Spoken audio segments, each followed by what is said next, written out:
Hello everyone, welcome to संविदा वर्ग 3 online classes.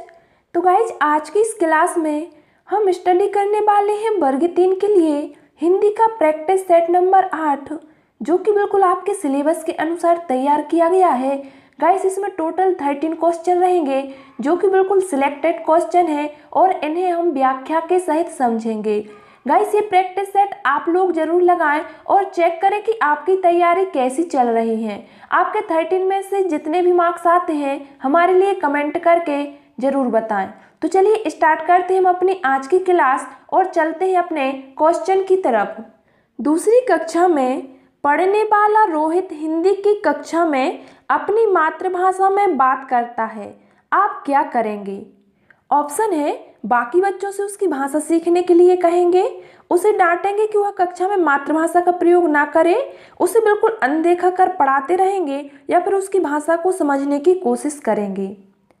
4 option है, यहाँ पर हमारा राइट आंसर होगा कि उसकी भाषा को समझने की कोशिश करेंगे। देखिए दूसरी कक्षा में पढ़ने वाला रोहित हिंदी की कक्षा में अपनी मातृभाषा में बात करता है, तो हम इसे भाषाई विकास के समृद्ध है उसकी भाषा को समझने की कोशिश करेंगे। तो यहाँ पर हमारा राइट आंसर हो जाएगा ऑप्शन डी। चलिए आगे बढ़ते हैं। भाषा सीखने के लिए कौन सा कारक सर्वाधिक महत्वपूर्ण होता है? भाषा सीखने के लिए ऑप्शन है भाषा के व्याकरणिक नियम, पाठ पर आधारित प्रश्नोत्तर, भाषा की पाठ्य पुस्तक या फिर समृद्ध भाषिक वातावरण। तो गाइस भाषा सीखने के लिए समृद्ध भाषिक वातावरण की अपनी सर्वाधिक महत्वपूर्ण भूमिका होती है, क्योंकि इसमें अभिव्यक्ति के अनेक अवसर उपलब्ध होते हैं जो अभ्यास के रूप में कार्य करते हैं। ठीक है, तो यहाँ पर हमारा राइट आंसर हो जाएगा ऑप्शन डी। क्लियर? चलिए अगले प्रश्न पर आते हैं। प्राथमिक स्तर पर भाषा अध्ययन में मुख्य तत्व होगा। देखिए प्राथमिक स्तर पर ऑप्शन है व्याकरण का उपयोग, शब्द भंडार अभिवृद्धि, साहित्यिक समझ या फिर उच्चारण की स्पष्टता। क्या है? तो गाइस प्राथमिक स्तर पर भाषा अध्ययन में मुख्य तत्व उच्चारण की स्पष्टता होती है। क्या है? उच्चारण की स्पष्टता, जो कि हमारे लिए ऑप्शन डी में दिया गया है। तो यहाँ पर हमारा राइट आंसर हो जाएगा ऑप्शन डी। चलिए अगले प्रश्न पर आते हैं। और गाइस यदि आपको वीडियो पसंद आ रही है तो वीडियो को लाइक जरूर कर दें। हर व्यक्ति को मैंने ही सच्चाई दिखाई वाक्य पर चर्चा करने का उद्देश्य है। क्या है? ऑप्शन है बच्चों को संज्ञा के प्रयोग का ज्ञान कराना, बच्चों को सर्वनाम के प्रयोग का ज्ञान कराना, बच्चों को क्रिया के प्रयोग का ज्ञान कराना या फिर बच्चों को भाषा की नियमबद्ध प्रकृति की पहचान और उसका विश्लेषण करना सिखाना। क्या है? देखिए हर व्यक्ति को मैंने ही सच्चाई दिखाई वाक्य पर चर्चा करने का उद्देश्य बच्चों को भाषा की नियमबद्ध प्रकृति की पहचान और उसका विश्लेषण करना सिखाना है। ठीक है, तो यहाँ पर हमारा राइट आंसर ऑप्शन डी के साथ जाएगा। चलिए अगले प्रश्न पर आते हैं। वाणी और लेखन में मूल अंतर यह है कि लिखित भाषा खालिस्तान स्तर पर देखी जाती है और खालिस्तान होती है। क्या आएगा यहाँ पर? ऑप्शन है चेतन स्वाभाविक, अचेतन स्वाभाविक, अचेतन कालबद्ध या फिर सचेतन कालबद्ध। क्या होगा? तो गाइस हमारा राइट आंसर हो जाएगा ऑप्शन डी। देखिए वाणी और लेखन में मूल अंतर यह है कि लिखित भाषा सचेतन स्तर पर देखी जाती है और कालबद्ध होती है। ठीक है, तो यहाँ पर हमारा राइट आंसर हो जाएगा ऑप्शन डी। चलिए अगले प्रश्न पर आते हैं। व्याकरण के ज्ञान का मुख्य उद्देश्य है। व्याकरण के ज्ञान का मुख्य उद्देश्य क्या है? भाषा प्रयोग में व्याकरण का ध्यान रखना, भाषा प्रयोग में अति शुद्धतावादी होना, व्याकरणिक बिंदुओं की परिभाषा याद करना या फिर व्याकरणिक तत्वों की सूची बनाना। क्या होगा? तो गाइस व्याकरण के ज्ञान का मुख्य उद्देश्य जो है वो है भाषा प्रयोग में व्याकरण का ध्यान रखना। ठीक है, क्या है? भाषा प्रयोग में व्याकरण का ध्यान रखना। देखिए व्याकरण का कार्य भाषा को दोष मुक्त बनाना है और व्याकरण के प्रयोग से भाषा अधिकतम शुद्धता की ओर अग्रसर होती है। तो यहाँ पर हमारा राइट आंसर ऑप्शन ए के साथ जाएगा। चलिए आगे बढ़ते हैं। गाइस वीडियो को लाइक जरूर कर दें। भाषा शिक्षण का आदर्श वातावरण है? क्या है? ऑप्शन है विद्यार्थियों को अभिव्यक्ति के भरपूर अवसर, भाषागत शुद्धता पर अत्यधिक बल, अध्यापक का एकालाप या फिर दृश्य श्रव्य सामग्री का प्रचुर उपयोग। देखिए भाषा शिक्षण का आदर्श वातावरण, तो गाइस वह वातावरण भाषा शिक्षण का आदर्श वातावरण माना जाता है जहां विद्यार्थियों को अभिव्यक्ति के भरपूर अवसर मिलते हों। क्या है? विद्यार्थियों को अभिव्यक्ति के भरपूर अवसर मिलते हों। देखिए भाषा शिक्षण का मौलिक उद्देश्य विचार अभिव्यक्ति में निपुणता प्राप्त करना है, जो कि अभिव्यक्ति के अवसर के बिना संभव नहीं है। क्लियर? तो हमारा राइट आंसर हो जाएगा ऑप्शन ए। चलिए अगले प्रश्न पर आते हैं। हमारे अनुभवों को आकार देने में भाषा की महत्वपूर्ण भूमिका होती है। इसका शैक्षिक निहितार्थ यह है कि भाषा की कक्षा में ऑप्शन दिए गए हैं 4। क्या है? डायरी लेखन पर जोर दिया जाए ताकि लेखन परिपक्व बन सके, बच्चों को विविध संदर्भों में अनुभव करने, विविध अनुभवों से स्वयं को जोड़ने के अवसर दिए जाएं, सदैव अनुभवों पर बातचीत की जाए या फिर अनुभवों को लेखन कार्य बढ़ाया जाए। क्या होगा? बिल्कुल इजी है गाइस, हमारा राइट आंसर जाएगा ऑप्शन बी के साथ। देखिए हमारे अनुभवों को आकार देने में भाषा की महत्वपूर्ण भूमिका होती है, तो इसका शैक्षिक निहितार्थ है कि बच्चों को विविध संदर्भों में अनुभव करने, विविध अनुभवों में स्वयं को जोड़ने के अवसर दिए जाएं। ठीक है, तो हमारा राइट आंसर हो जाएगा ऑप्शन बी। चलिए आगे बढ़ते हैं। वस्तुनिष्ठ प्रश्नों की उपयोगिता का प्रमुख कारण है। वस्तुनिष्ठ प्रश्नों की क्या है? ऑप्शन है रटाई से मुक्ति, पाठ्यक्रम व्याप्ति, निष्पक्ष मूल्यांकन या फिर विद्यार्थियों का हित। क्या होगा? तो गाइस वस्तुनिष्ठ प्रश्नों की उपयोगिता का प्रमुख कारण निष्पक्ष मूल्यांकन होता है। क्या होता है? निष्पक्ष मूल्यांकन। देखिए वस्तुनिष्ठ प्रश्नों में किसी भी प्रकार पक्षपात अवसर नहीं रहता है। ठीक है, किसी भी प्रकार का पक्षपात नहीं होता है, क्योंकि इसकी जांच जो है वो कंप्यूटर द्वारा सामान्यतः होती है और विद्यार्थी द्वारा अंकित उत्तर को बिना भेदभाव द्वारा अंक दिए जाते हैं। तो यहाँ पर निष्पक्ष मूल्यांकन हमारा बिल्कुल राइट आंसर हो जाएगा। क्लियर? चलिए अगले प्रश्न पर आते हैं। हिंदी भाषा सीखने में पाठ्य पुस्तक क्या है? ऑप्शन है साध्य है, साधन है, एकमात्र संसाधन है या इनमें से कोई नहीं है। मोस्ट आईएमपी क्वेश्चन है और बिल्कुल इजी भी है, कई बार पढ़ चुके हैं। क्या होगा हमारा राइट आंसर? साधन है। देखिए हिंदी भाषा सीखने में पाठ्य पुस्तक जो है वो एक साधन है। क्या होता है? छात्रों को सर्वप्रथम भाषा में शब्दों का ज्ञान करवाया जाता है। शब्दों का ज्ञान कराने के लिए बच्चों को पुस्तक की आवश्यकता पड़ती है और प्रत्येक स्तर पर बच्चों की उनकी पाठ्य पुस्तकों के अनुरूप हिंदी भाषा का ज्ञान देते हैं। ठीक है, तो पुस्तक एक विद्यार्थी के जीवन में सबसे महत्वपूर्ण वस्तु है जिसका प्रयोग वह अपने संपूर्ण छात्र जीवन में करता है। तो यहाँ पर हिंदी भाषा सीखने में पाठ्य पुस्तक जो है वो एक साधन है। क्या है? साधन। क्लियर? चलिए आगे बढ़ते हैं। उपलब्धि परीक्षण के संबंध में कौन कथन उपयुक्त नहीं है? उपलब्धि परीक्षण। ऑप्शन है मौखिक परीक्षा में पक्षपात की आशंका रहती है, निबंधात्मक प्रश्नों के मूल्यांकन में वस्तुपरकता का अभाव रहता है, क्रियात्मक परीक्षाओं में शाब्दिक ज्ञान का महत्व नहीं होता या फिर वस्तुनिष्ठ परीक्षाओं से मौलिकता का विकास होता है। क्या होगा? तो गाइस राइट आंसर हो जाएगा ऑप्शन डी। देखिए वस्तुनिष्ठ परीक्षा में मौलिकता का विकास होता है, यह कथन उपयुक्त नहीं है क्योंकि वस्तुनिष्ठ परीक्षा का उद्देश्य ज्ञानात्मक परीक्षण करना होता है। ठीक है, तो यहाँ पर ये सभी कथन सही हैं लेकिन ये नहीं है, तुम्हारा राइट आंसर हो जाएगा ऑप्शन डी। चलिए आगे बढ़ते हैं। फरहीन अक्सर अपनी कॉपी में कुछ न कुछ लिखती रहती है। एक भाषा शिक्षक होने के नाते आपकी क्या प्रतिक्रिया होगी? क्या होगी?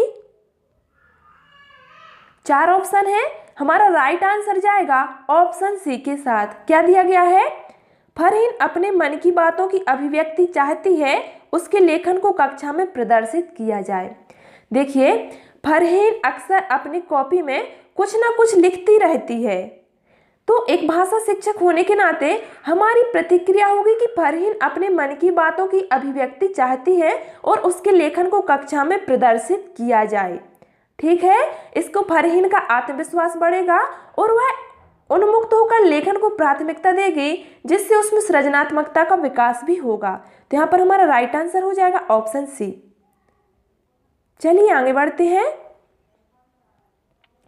हिंदी भाषा के शिक्षक के रूप में आपके लिए सबसे कम महत्वपूर्ण है, क्या है? ऑप्शन है भाषा प्रयोग की क्षमता का विकास, व्याकरणिक नियमों की जानकारी, भाषा कौशलों का ज्ञान या फिर संवैधानिक मूल्यों की जानकारी। तो गाइस हमारा राइट आंसर हो जाएगा ऑप्शन डी। देखिए, हिंदी भाषा के शिक्षक के रूप में भाषा प्रयोग की क्षमता का विकास, व्याकरणिक नियमों की जानकारी तथा भाषा कौशलों का ज्ञान सर्वाधिक महत्वपूर्ण है, जबकि संवैधानिक मूल्यों की जानकारी सबसे कम महत्वपूर्ण है। ठीक है, तो हमारा राइट आंसर हो जाएगा ऑप्शन डी। चलिए आगे बढ़ते हैं।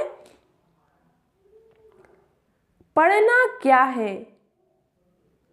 ऑप्शन है पढ़कर अर्थ समझना, लिखित सामग्री का उच्चारण, स्कूल में पुस्तकों की पढ़ाई या फिर शब्दों को सही सही पहचानना। क्या है? तो गाइस हमारा राइट आंसर हो जाएगा ऑप्शन ए, पढ़कर अर्थ समझना। देखिए, किसी पाठ्य सामग्री या विषय वस्तु को पढ़ना तथा पढ़कर उसे समझकर उसका सटीक मिलता जुलता अर्थ निकालना ही सही मायने में पढ़ने को संदर्भित करता है। तो यहाँ पर हमारा राइट आंसर हो जाएगा पढ़कर अर्थ समझना। क्लियर? चलिए आगे बढ़ते हैं। पढ़ने का प्रारंभ कहाँ से होना चाहिए, किससे होना चाहिए? ऑप्शन है वर्णमाला से होना चाहिए, कहानियों से होना चाहिए, कविताओं से होना चाहिए या फिर अर्थपूर्ण सामग्री से होना चाहिए। तो गाइस, जब भी हम कोई पठन कार्य करते हैं या करें तो महत्वपूर्ण यह है कि सारगर्भ सामग्री का ही चयन हो। इससे मानसिक पोषण होता है और साथ साथ थोड़े विचारों से मन मस्तिष्क भी बच जाता है। तो हमारा राइट आंसर हो जाएगा ऑप्शन डी, अर्थपूर्ण सामग्री से होना चाहिए। क्लियर? तो ऑप्शन डी यहाँ पर हमारा राइट आंसर हो जाएगा। ये आगे बढ़ते हैं। सबसे पहले हम इस पद्यांश को पढ़ लेंगे, फिर इसके बाद के क्वेश्चन देखते हैं। यह कविता जो है वो है मेरा नया बचपन। रोना और मचल जाना भी क्या आनंद दिखाते थे, बड़े बड़े मोती से आंसू जयमाला पहनाते थे।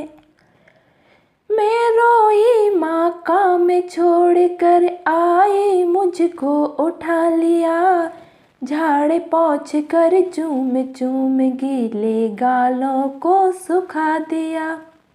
आजा बचपन एक बार फिर दे दे अपनी निर्मल शांति, व्याकुल व्यथा मिटाने वाली वह अपनी प्राकृत विश्रांति। वह भोली सी मधुर सरलता, वह प्यारा जीवन निष्पाप, क्या फिर आकर मिटा सकेगा तू मेरे मन का संताप। मैं बचपन को बुला रही थी, बोल उठी बिटिया मेरी, नंदन वन से फूल उठी यह छोटी सी कुटिया मेरी। इसके आगे के क्वेश्चन देखते हैं। बचपन शब्द है, ऑप्शन है विशेषण, क्रिया विशेषण, सर्वनाम या फिर संज्ञा। क्या है? तो गाइस, बचपन शब्द जो है वो एक संज्ञा है। क्या है? संज्ञा। और इसमें कौन सी संज्ञा है? भाववाचक संज्ञा। देखिए, संज्ञा के 5 भेद होते हैं, याद रखना कौन कौन से? व्यक्तिवाचक, जातिवाचक, भाववाचक, समूहवाचक और द्रव्यवाचक। ये 5 भेद होते हैं संज्ञा के। तो यहाँ पर हमारा राइट आंसर हो जाएगा ऑप्शन डी। चलिए आगे बढ़ते हैं। नंदन वन से फूल उठी यह छोटी सी कुटिया मेरी का भाव है। क्या है? ऑप्शन है कुटिया सुंदर हो गई, कुटिया में आनंद उमड़ उठा, कुटिया में शांति छा गई या छोटी कुटिया बड़ी हो गई। क्या होगा? तो गाइस, यहाँ पर हमारा राइट आंसर हो जाएगा ऑप्शन बी। कुटिया में आनंद उमड़ उठा। देखिए, नंदन वन सी फूल उठी है छोटी सी कुटिया मेरी का भाव है कि कुटिया में आनंद उमड़ उठा। तो यहाँ पर हमारा राइट आंसर ऑप्शन बी के साथ जाएगा। चलिए आगे बढ़ते हैं। गाइस, वीडियो को लाइक जरूर कर दें। मिटा सकेगा तू मेरे मन का संताप, उक्त पंक्ति में तू किसे कहा गया है? तू। ऑप्शन है बचपन को, कवि को, पाठक को या फिर बच्चे को। तो गाइस, मिटा सकेगा तू मेरे मन का संताप, इस पंक्ति में तू जो है वो बचपन को कहा गया है। किसे कहा गया है? बचपन को। तो यहाँ पर हमारा राइट आंसर हो जाएगा ऑप्शन ए। चलिए आगे बढ़ते हैं। कवियत्री अपने बचपन को क्यों बुलाना चाहती है? किसकी याद में? ऑप्शन है अपनी बिटिया की याद में, बचपन के आनंद की याद में, बचपन के खेलों की याद में या फिर अपनी माँ की याद में। तो गाइस, कवियत्री को अपने बचपन के दिनों को याद करते समय उसे बचपन के आनंद की याद आ जाती है। ठीक है, तो वह अपने बचपन को संबोधित करते हुए उसके फिर से लौटाने की कामना करती है। तो हमारा राइट आंसर हो जाएगा ऑप्शन बी, बचपन के आनंद की याद में। क्लियर? चलिए आगे बढ़ते हैं। बच्चे की आंखों से निकलते आंसुओं को देखकर क्या अनुभूति होती है? देखिए, बच्चे की आंखों से जो आंसू निकलते हैं उसे देखकर किसकी अनुभूति होती है? ऑप्शन है सुख की, विजय की, प्यार की या फिर कष्ट की। तो गाइस, बच्चे की आंखों से निकलने वाले आंसुओं को देखकर प्यार की अनुभूति होती है। तो यहाँ पर हमारा राइट आंसर हो जाएगा ऑप्शन सी। चलिए अगले प्रश्न पर आते हैं। व्याकुल व्यथा मिटाने वाली में प्रयुक्त अलंकार है। कौन सा अलंकार है? ऑप्शन है रूपक अलंकार, उपमा अलंकार, अनुप्रास अलंकार या फिर यमक अलंकार। कौन सा अलंकार होगा? तो गाइस, यहाँ पर हमारा राइट आंसर हो जाएगा ऑप्शन सी, अनुप्रास अलंकार। देखिए, व्याकुल व्यथा मिटाने वाली, इस पंक्ति में अनुप्रास अलंकार का प्रयोग किया गया है। देखिए, जहां वर्ण विशेष की आवृत्ति के कारण चमत्कार उत्पन्न हो वहां अनुप्रास अलंकार होता है। ठीक है, तो यहाँ पर हमारा राइट आंसर हो जाएगा ऑप्शन सी। चलिए आगे बढ़ते हैं। गाइस, पहले हम गद्यांश को पढ़ लेंगे, फिर आगे के प्रश्नों को देखते हैं। मनु बहन ने पूरे दिन की डायरी लिखी, लेकिन एक जगह लिख दिया सफाई वगैरह की। गांधी जी प्रतिदिन डायरी पढ़कर उस पर अपने हस्ताक्षर करते थे। आज की डायरी पर हस्ताक्षर करते हुए गांधी जी ने लिखा है, कांतने की गति का हिसाब लिखा जाए, मन में आए हुए विचार लिखे जाएं, जो जो पढ़ा हो उसकी टिप्पणी लिखी जाए, वगैरह का उपयोग नहीं चाहिए। डायरी में वगैरह शब्द के लिए कोई स्थान नहीं है। जिसने जो पढ़ा हो वह लिखा जाए। ऐसा करने से पढ़ा हुआ कितना पच गया है यह मालूम हो जाएगा। जो बातें हुई हो वे लिखी जाए। मनु ने अपनी गलती का एहसास किया और डायरी विधा की पवित्रता को समझा। गांधी जी ने पुनः मनु से कहा, डायरी लिखना आसान कार्य नहीं है, यह इबादत करने जैसी विधा है। हम शुद्ध व सच्चे रूप से प्रत्येक छोटी बड़ी घटना को निष्पक्ष रूप से लिखना चाहिए, चाहे कोई बात हमारे विरुद्ध ही क्यों ना हो। इससे हमें सच्चाई स्वीकार करने की शक्ति प्राप्त होती है। चलिए आगे के प्रश्न देखते हैं। मनु को अपनी किस गलती का एहसास हुआ? ऑप्शन है उन्होंने गांधी जी की बात नहीं मानी थी, मनु ने डायरी में काटने की गति का हिसाब लिखा था, उन्होंने डायरी में सही सही बातें लिखी थी या फिर उन्होंने डायरी में वगैरह शब्द का प्रयोग किया था। क्या है? तो गाइस, मनु को अपनी गलती का एहसास तब हुआ जब उसने अपनी डायरी में वगैरह शब्द का प्रयोग किया था, जो कि हमारे लिए ऑप्शन डी में दिया गया है। तो हमारा राइट आंसर हो जाएगा ऑप्शन डी। क्लियर? चलिए आगे बढ़ते हैं। गांधी जी ने वगैरह शब्द पर अपनी आपत्ति क्यों जताई? ऑप्शन है वगैरह शब्द की जगह आदि शब्द का प्रयोग सही है। गांधी जी चाहते थे कि सही भाषा का प्रयोग हो। वगैरह शब्द में कार्य और विचार की स्पष्टता नहीं है, या फिर वे चाहते थे कि बातों को ज्यों का त्यों लिखा जाए। क्या होगा? तो गाइस, हमारा राइट आंसर जाएगा ऑप्शन सी के साथ। क्या है? वगैरह शब्द में कार्य और विचार की स्पष्टता नहीं है। ठीक है, तो यहाँ पर हमारा राइट आंसर ऑप्शन सी के साथ जाएगा। चलिए आगे बढ़ते हैं। गाइस आपको वीडियो पसंद आए तो वीडियो को लाइक जरूर कर दें और यदि आप हमारे चैनल पर पहली बार पधारे हैं तो चैनल को सब्सक्राइब भी कर लें। गांधी जी ने डायरी लिखने को इबादत करने जैसा क्यों कहा है? ऑप्शन है दोनों में समय लगता है, दोनों कार्य हमारे कर्तव्यों में शामिल हैं, दोनों कार्य रोज किए जाते हैं, या फिर दोनों में सच्चाई और ईमानदारी चाहिए। क्या होगा? तो गाइस यहाँ पर हमारा राइट आंसर जाएगा ऑप्शन डी के साथ। क्या है? दोनों में सच्चाई और ईमानदारी चाहिए। देखिए गांधी जी ने डायरी लिखने को इबादत करने जैसा बताया है। उनका कहना है कि डायरी लेखन से व्यक्ति अपनी छोटी से छोटी कमियों को स्पष्ट करता है और उसका पश्चाताप करता है। इससे हमें सच्चाई स्वीकार करने की शक्ति प्राप्त होती है। तो यहाँ पर हमारा राइट आंसर हो जाएगा ऑप्शन डी। चलिए आगे बढ़ते हैं। डायरी लिखना इसलिए महत्वपूर्ण है क्योंकि, डायरी लिखना क्यों महत्वपूर्ण है? ऑप्शन है इसमें व्यक्ति स्वयं का विश्लेषण करता है और स्वमूल्यांकन भी करता है। इससे व्यक्ति पूरे दिन किए गए जमा खर्च का हिसाब किताब कर सकता है। गांधी जी इससे महत्वपूर्ण मानते हैं, या फिर इससे व्यक्ति का समय अच्छा गुजर जाता है। क्या होगा? तो गाइस डायरी लेखन व्यक्ति के लिए सर्वथा महत्वपूर्ण होता है। इससे व्यक्ति स्वयं का मूल्यांकन करता है और कमियों का विश्लेषण करता है और इसके साथ साथ सुधारात्मक उपाय भी करता है। ठीक है, यही डायरी की पवित्रता है। तो हमारा राइट आंसर हो जाएगा ऑप्शन ए। चलिए आगे बढ़ते हैं।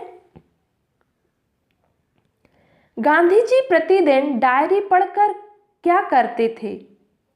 ऑप्शन है हस्ताक्षर करते थे क्योंकि यह नियम था, लोगों को उनकी गलती का एहसास कराते थे, डायरी पर हस्ताक्षर करते और यह देखते थे कि व्यक्ति अपने कार्य और विचार में किस दिशा में जा रहा है, या फिर हस्ताक्षर करते थे ताकि जांच का प्रमाण दिया जा सके। क्यों करते थे?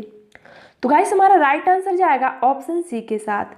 गांधी जी प्रतिदिन डायरी पढ़कर उस पर हस्ताक्षर करते थे और यह देखते थे कि व्यक्ति अपने कार्य और विचार में किस दिशा में जा रहा है। क्लियर? तो हमारा राइट आंसर होगा ऑप्शन सी। चलिए आगे बढ़ते हैं। प्रतिदिन शब्द में कौन सा समास है? प्रतिदिन। ऑप्शन है द्वंद्व समास, अव्ययी भाव समास, द्विगु समास, या फिर तत्पुरुष समास। तो गाइस प्रतिदिन में अव्ययी भाव समास होगा, जो कि हमारे लिए ऑप्शन बी में दिया गया है। देखिए जिस समास का पहला पद पूर्व पद अव्यय तथा प्रधान हो उसे अव्ययी भाव समास कहते हैं। जैसे प्रतिदिन में पूर्व पद प्रति और उत्तर पद दिन है। ठीक है, प्रतिदिन। तो हमारा राइट आंसर हो जाएगा अव्ययी भाव समास। चलिए आगे चलते हैं। पड़ा हुआ कितना बच गया है का अर्थ है? पड़ा हुआ कितना बच गया है। ऑप्शन है कितना सही उच्चारण के साथ पढ़ा है, पढ़े हुए का कितना विश्लेषण किया है, पढ़ा हुआ कितना समझ में आया है, या फिर पढ़ा हुआ कितना आत्मसात किया है। क्या होगा? तो गाइस पढ़ा हुआ कितना पच गया है, इसका आशय है पढ़ा हुआ कितना आत्मसात हो गया है। इसका अर्थ है कि कितना ग्राह्य हो गया है। ठीक है, तुम्हारा राइट आंसर हो जाएगा ऑप्शन डी, पढ़ा हुआ कितना आत्मसात किया है। चलिए आगे चलते हैं। कार्य शब्द का तद्भव रूप बताइए। कार्य शब्द का तद्भव रूप क्या होगा? ऑप्शन है सेवा, कारज, काज, या फिर काम। तो गाइस कार्य शब्द का तद्भव रूप काज होगा, जो कि हमारे लिए ऑप्शन सी में दिया गया है। तो option C is right answer. चलिए, विचार में एक प्रत्यय लगाकर शब्द बनेगा। विचार में एक प्रत्यय लगाएंगे तो कौन सा शब्द बनेगा? ऑप्शन है वैचारिक, विचारिक, विचौरिक, या फिर वैचारिक। क्या बनेगा? तो गाइस विचार में एक प्रत्यय लगाकर जो बनने वाला शब्द है वो होगा वैचारिक। क्या होगा? वैचारिक। देखिए एक प्रत्यय के और भी शब्द हैं, जैसे प्रशासन प्लस एक क्या हो जाएगा? प्रशासनिक।